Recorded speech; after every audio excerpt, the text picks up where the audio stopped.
विद्यार्थियों नमस्कार। मैं डॉक्टर सहदेव पारिक, श्री गोविंद गुरु राजकीय महाविद्यालय बांसवाड़ा से। विद्यार्थियों, आज हम एमए उत्तरार्ध के प्रश्न पत्र क्रमांक 51-76 के विषय में समाजशास्त्र की ऐतिहासिक पद्धति के विषय में चर्चा करेंगे कि ऐतिहासिक पद्धति क्या है।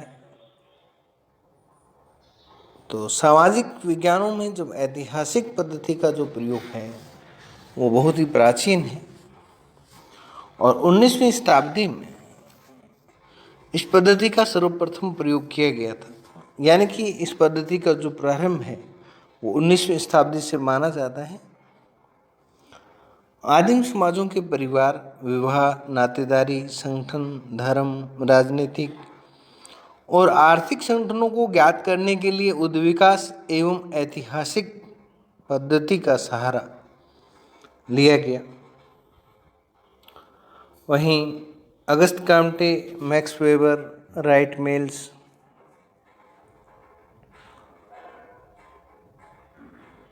और वेलाहा, नॉर्मन विखाय जैसे समाज वैज्ञानिकों ने इस पद्धति का प्रयोग किया। वेस्टरमार्क के द्वारा इस पद्धति को सर्वप्रथम the history of human marriage, जो उनकी एक कालजी कृति है,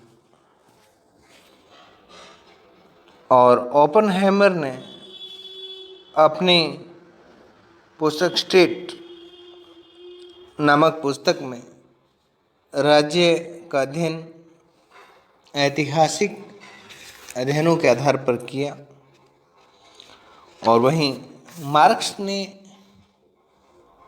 अपनी महत्वपूर्ण अवधारणा, जो वर्ग संघर्ष की अवधारणा हम मार्क्स के विषय में पढ़ते हैं, उसका अध्ययन भी ऐतिहासिक पद्धति के आधार पर ही किया। और उन्होंने कहा कि आज तक के समाजों का इतिहास जो है वो वर्ग संघर्ष का इतिहास है।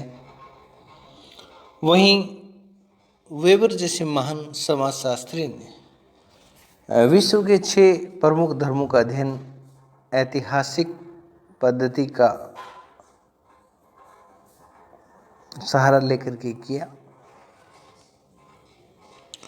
वहीं प्रसिद्ध प्रार्थशास्त्री सी राइट मिल्स ने सफेद पोश अपराधियों का वर्णन और उनसे जुड़ा हुआ अध्ययन। वहीं रेमंड एरो ने संघर्ष और युद्ध का ऐतिहासिक विवेचन प्रस्तुत किया।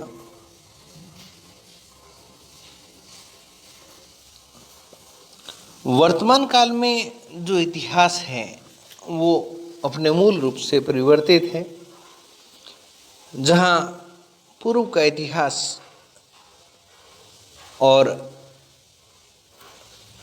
ऐतिहासिक घटनाएं राजा महाराजाओं के शासन, युद्धों और उनकी वीरता का वर्णन मात्र था,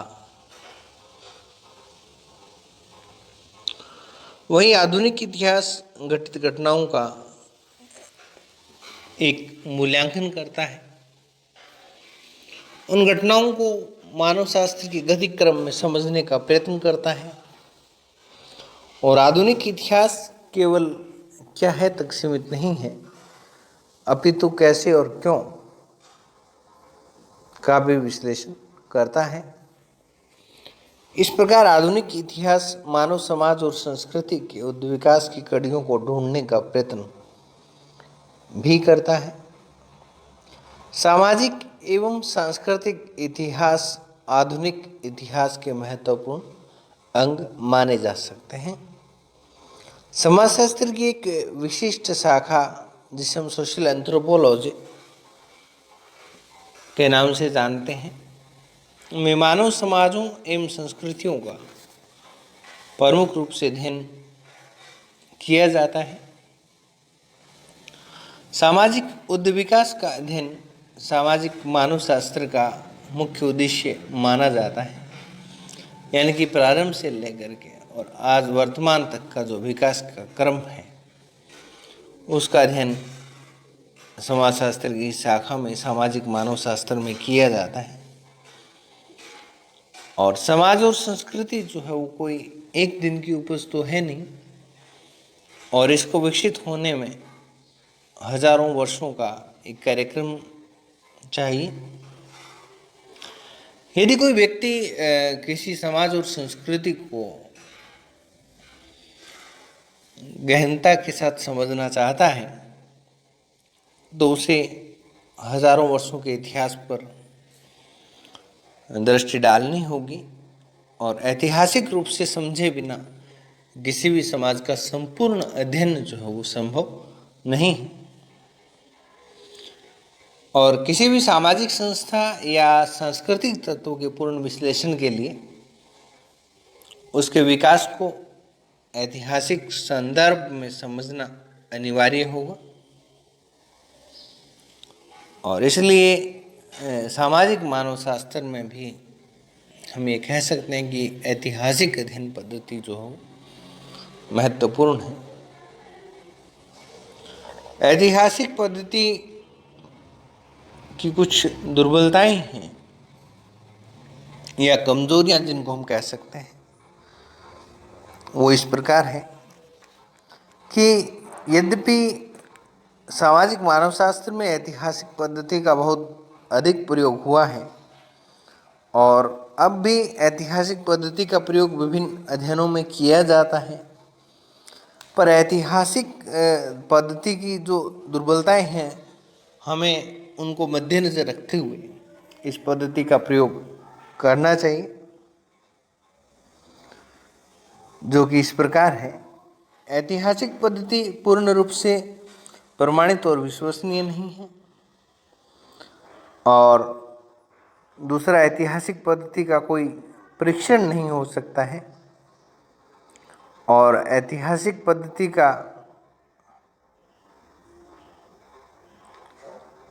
एक सबसे बड़ा दोष यह है कि इसके द्वारा वर्तमान समाज का ज्ञान नहीं होता है और ना ही किसी निष्कर्ष पर पहुंचा जा सकता है। एक तरह का वर्णन मात्र जो हो हम कर सकते हैं कि फलां काल में या उस ईस्वी में या उस काल में किसी समाज का स्वरूप जो था वो ऐसा था। यानी कि वर्तमान समाज का जो ज्ञान है वो नहीं होता है, और इसके आधार पर हम किसी भी निष्कर्ष पर पहुंचने में असमर्थ रहते हैं। और ऐतिहासिक पद्धति केवल हमें केवल ऐतिहासिक घटनाओं के क्रमिक विकास का ज्ञान तो करा सकती है, लेकिन वास्तविक अवस्थाओं के विषय में कोई भी जानकारी या ज्ञान ये देने में असमर्थ है। इतनी सारी दुर्बलताओं के बावजूद हम ऐतिहासिक पद्धति को ऐसा तो नहीं कह सकते कि इसका प्रयोग नहीं किया जा सकता, परंतु इसके प्रयोग के दौरान हमें कुछ सावधानियों की आवश्यकता है, और इन सावधानियों को प्रयोग करते हुए यदि हम ऐतिहासिक पद्धति का प्रयोग करें तो निश्चित रूप से ऐतिहासिक पद्धति जो है वो हमें अच्छा निष्कर्ष दे सकती है। जैसे ऐतिहासिक पद्धति के प्रयोग में इतिहास और मानव शास्त्र दोनों ही विशेष में सामान्य का अवलोकन करने का प्रयत्न करते हैं, और उनका कहना है कि हमें समाजशास्त्रीय संदर्भ में इतिहास को देखना चाहिए, और हमें अपने पूर्वजों के उस इतिहास को भी देखना चाहिए जिस समय वे आदिम समाजों में मिलती जुलती सामाजिक अवस्था में या सामाजिक व्यवस्था में रहते थे। गुरु रूप में हम ऐतिहासिक पद्धति के मूल्यांकन की यदि बात करें या एवोल्यूशन ऑफ हिस्टोरिकल मेथड की बात करें तो हम ये कह सकते हैं कि ऐतिहासिक पद्धति का अपना एक क्षेत्र है और उस क्षेत्र विशेष में उसका प्रयोग जो है वो सर्वाधिक है। समाज और संस्कृति के उद्विकास के अध्ययन क्षेत्र में ऐतिहासिक पद्धति घटनाओं को और उनके क्रम को जोड़ती है और क्रॉबर ने तो ये कहा है कि ऐतिहासिक कारकों की तुलना एक तरह से उस चूने से की जा सकती है जो कि मानव इतिहास के पृथक और अर्थहीन तथ्यों और अथवा घटनाओं को एक संपूर्ण प्रतिमान अथवा नमूने के रूप में प्रतिनिर्मित करता है। और ऐतिहासिक पद्धति में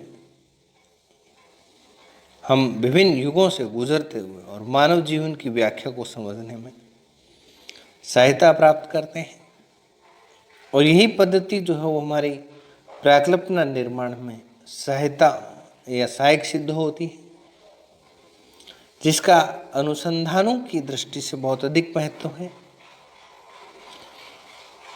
और आज ऐतिहासिक तथ्यों का कोई भी विश्लेषण प्राप्त करने के लिए हमारे पास इस पद्धति के अलावा कोई मेथड नहीं है। इस प्रकार हम ये कह सकते हैं